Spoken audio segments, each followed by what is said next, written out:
Sarkin Kano Muhammadu Sunusi na biyu ya ce ya janye hawan sallah domin maslahar al'umma tare da ganin an yi babbar sallah cikin kwanciyar hankali da jin daɗi.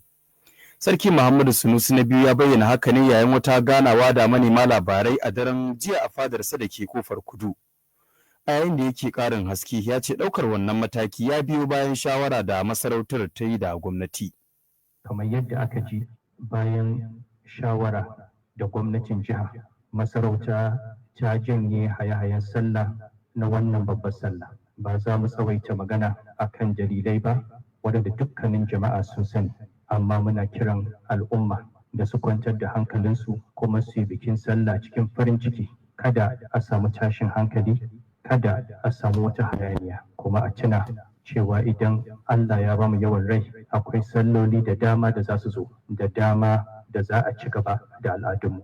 Allah ya takaita mana duk abin da yake damu mu, kuma Allah ya mana maganin duk waɗanda ba sa ƙaunar Kano.